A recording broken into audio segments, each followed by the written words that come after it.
আল্লাহ তুমি আমারে 100 টাকা দাও, 100 টাকা আমার খুবই দরকার। খালি 100 টাকা তুমি আমারে মিলাই দাও আল্লাহ, মিলাই দাও। তোমার কাছে তো 100 টাকাই চাইছি, তুমি আমারে 100 টাকা মিলাই দাও আল্লাহ। আল্লাহ তুমি আমার 100 টাকা মিলাই দাও। হ্যাঁ আল্লাহ তুমি আমার 100 টাকা দিছিলে, আমার কাছে সরাসরি দিতা। এমন এক বাটপারের কাছে দিছো, হয়তো আমার 50 টাকা মাইরা দিছে। কাকা এ মাসের কারেন্ট বিল দেন। কয় টাকা হয়েছে ভাতিজা? 1000 টাকা হয়েছে কাকা। এই লো ভাতিজা।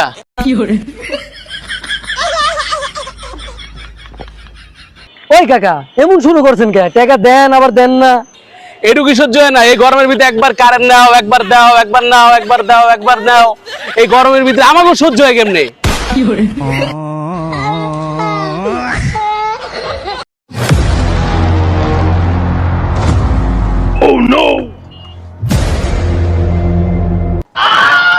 ওস্তাদ টার্গেট তো আমার সামনেই, কিন্তু সমস্যা হইলো লোক তো দুইজন, কে আর মারুম? এই শোন, কালো গেঞ্জি পরা,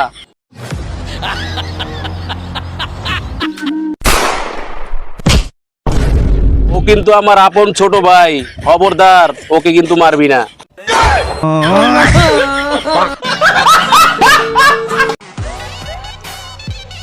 ওই কাকা আমার তো বিয়া।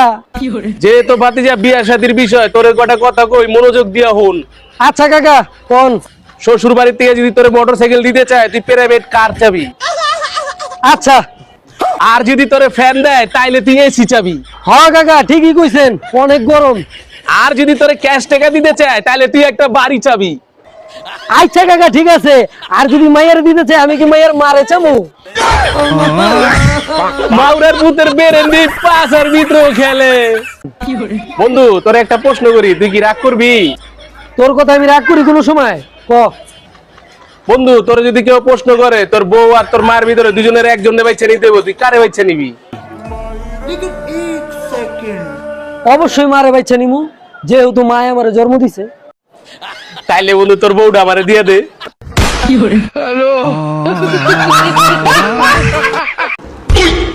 ছোট ভাই কটা টাকা দাও না। এই তোর কাছে টাকা চাইছি?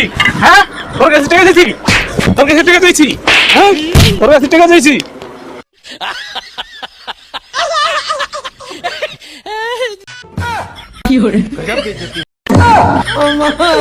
পড়তে চাইছি একদম মারুম।